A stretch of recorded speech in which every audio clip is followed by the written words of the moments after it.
కుళ్ళిన మేక గొర్రెల విడిభాగాల నిల్వ వ్యక్తి అరెస్టు. అది ఎక్కడో కాదు. అంటే ఈ ప్రస్తుతానికి ఒక సీజన్ నడుస్తోంది. హడావిడిగా కొన్ని రకాల వంటకాలు స్పెషల్గా చేస్తాయి ఒక రిలీజియన్కి సంబంధించి. దానికి సంబంధించి ఇక్కడ వార్త. మేకల గొర్రెల విడిభాగాలు సేకరించి నిల్వ చేసిన ఓ మాంస వ్యాపార కేంద్రంపై మంగళహాట్ పోలీసులు దాడులు నిర్వహించి అరెస్ట్ చేసి 300 కిలోల కుళ్ళిపోయిన గొర్రె మేక విడిభాగాలను సీజ్ చేశారు.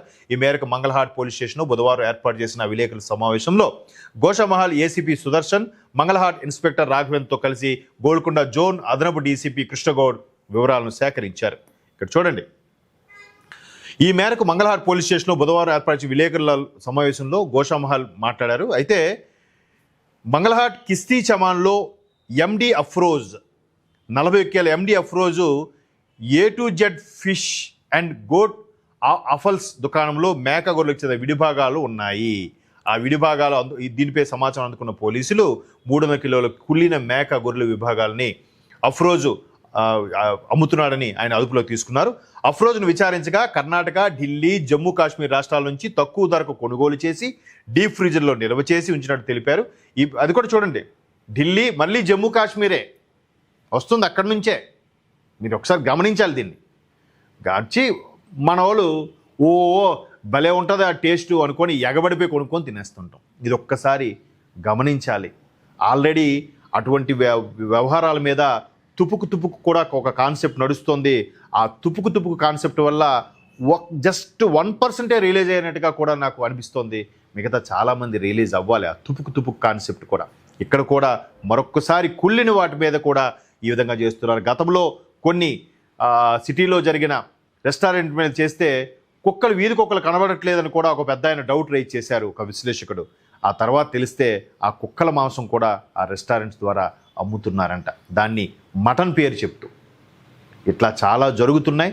ఒక్కసారి ఇవన్నిటినీ బాయ్కట్ చేస్తే కానీ ఎవరికి బుద్ధి రాదు.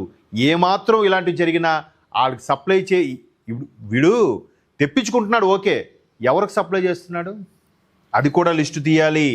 ఏ రెస్టారెంట్కి వెళ్తున్నాయి ఇవన్నీ కుళ్ళినవన్నీ, అవి ఎంత విషపూరితంగా మారుతున్నాయి, ఎవడెవడు పోతాడు, ఎవడెవడు పోవాలి.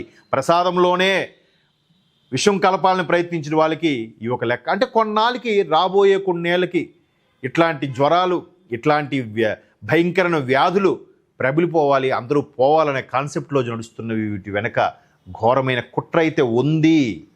అది గమనించాలి, కళ్ళు తెరవాలి, రిలీజ్ అవ్వాలి. మాంస విడిభాగాలను శుభకార్యాలు, హోటళ్లకు పెద్ద మొత్తంలో సరఫరా చేస్తున్నాడని తెలిపారు. ఇక్కడ హోటళ్ళు ఎవరు? ఆ హోటళ్ళు రెగ్యులర్గా వాడి దగ్గర నుంచి ఎందుకు తెచ్చుకుంటున్నారు? ఎవరు ఆ హోటల్ కాంట్రాక్ట్స్? అవి కూడా వెలికి తీస్తే బాగుంటుందని ఒక అభిప్రాయం మా ఏటీ పల్స్ ద్వారా ఇది ఒక్కసారి మిమ్మల్ని హెచ్చరించే ప్రయత్నం. జాగ్రత్తగా ఉండండి.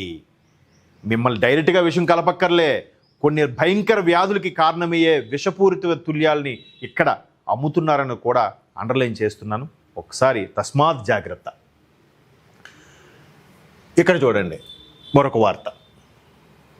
ఆ ముగ్గురిని పక్కన పెట్టండి. సుప్రీంకోర్టు కేంద్రానికి కీలకమైన ఆదేశాలు జారీ చేసింది. ఇదొక వార్త హల్చల్ అవుతుంది. భారత న్యాయ వ్యవస్థ గురించి వారికి సహేతుకమైన జ్ఞానం ఉందా? న్యాయ వ్యవస్థ మీద ప్రశ్నించే ప్రబుద్ధులు వచ్చారు. వారితో ఇకపై సంబంధాలు కొనసాగించొద్దు, ప్రభుత్వానికి సంబంధించిన బాధ్యత అప్పగించొద్దు. ఎన్సీఆర్టీ లీగల్ స్టడీస్ పాఠ్య ప్రణాళికపై న్యాయరంగ నిపుణులతో కమిటీ ఏర్పాటు చేయాలి. కేంద్ర ప్రభుత్వానికి సుప్రీంకోర్టు ధర్మాసన ఆదేశం. 8వ తరగతి సోషల్ సైన్స్లో వివాదాస్పద చాప్టర్పై విచారణ. అంటే న్యాయ వ్యవస్థ మీద నమ్మకం ఉన్న, ఇంకా నమ్మకం కొనసాగుతున్న. ఎందుకంటే ముఖ్యమంత్రుల్ని, మాజీ ముఖ్యమంత్రుల్ని, మాజీ ప్రధానులను కూడా విడిచిపెట్టకుండా న్యాయస్థానం తీర్పులు ఇస్తుంటే 500 ఏళ్లుగా అయోధ్య రామ మందిరానికి సంబంధించి ఎన్నో ప్రూఫ్స్ చూపించినప్పటికీ కూడా అది మీదే అని గ్యారంటీ ఏంటనేది న్యాయ వ్యవస్థ పాక్షికంగా పారదర్శకంగా పనిచేసింది. కాబట్టే 500 ఏళ్ల తర్వాత మరలా అయోధ్యని దక్కించుకోగలిగాం. లేకపోతే ఏంది భారతీయులు ఇక్కడ హిందువులు ఎక్కువ మంది ఉన్నారు వాళ్ళదే అని ఇచ్చివచ్చు కదా. లేదు, న్యాయ వ్యవస్థ అంత పటిష్టంగా ఉందని గుర్తు చేయడానికి ఇదొక మచ్చు తునక. సో అటువంటి న్యాయ వ్యవస్థపై ఎన్సీఆర్టీ లీగల్ స్టడీకి సంబంధించి పార్టీ ప్రణాళిక ఖరారు చేయడానికి న్యాయరంగానికి చెందిన నిపుణులతో కమిటీ వారం రోజుల్లో ఏర్పాటు చేయాలని కేంద్ర ప్రభుత్వాన్ని సుప్రీంకోర్టు ఆదేశించింది. మాజీ సీనియర్ జడ్జి, ఒక ప్రముఖ విద్యావేత్త, పేరు ప్రఖ్యాతులు ఒక న్యాయవాది ఉంటే బాగుంటుందని సూచించింది. సీనియర్ జడ్జి అయి ఉండాలి, విద్యావేత్త అయి ఉండాలి, పేరు ప్రఖ్యాతులు ఉన్న న్యాయవాది కూడా అయి ఉండాలి. ఏదో ఎవడు డబ్బు ఇస్తే వాడికి వాదించేసేవాడు కాదు. అటువంటి పటిష్టమైన వ్యవస్థ ఉండాలని, ఇంకా మంచి విషయం అవుతుందని ఉద్ఘాటించింది. వీరు నేషనల్ జ్యుడిషియల్ అకాడమీతో సంబంధం ఉన్నవారైతే ఇంకా మంచిదట. నేషనల్ జ్యుడిషియల్ అకాడమీ భోపాల్లో ఉంది, మధ్యప్రదేశ్ భోపాల్లో.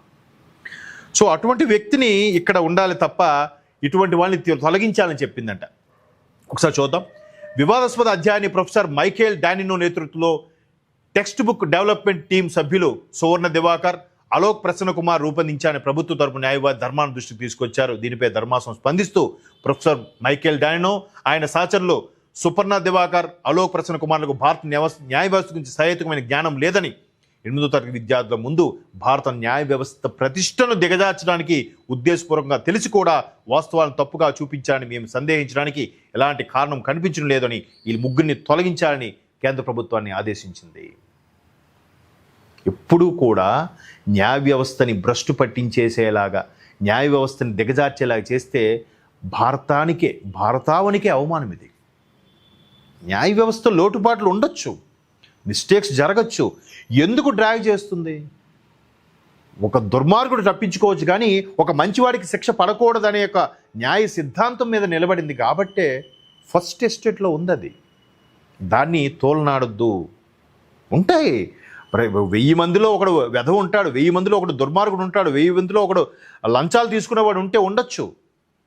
కానీ మొత్తం మిగతా 999 మందికి ఆపాదించే ప్రయత్నం చేయడం తప్పు. అదే ఇక్కడ న్యాయ వ్యవస్థ కేంద్రాన్ని ఆదేశించింది. ఇది కాస్త సివియర్గానే ప్రస్తుత చీఫ్ జస్టిస్ తీసుకున్నారు. చూద్దాం ఇది ఏ విధంగా ముందుకెళ్తుందని.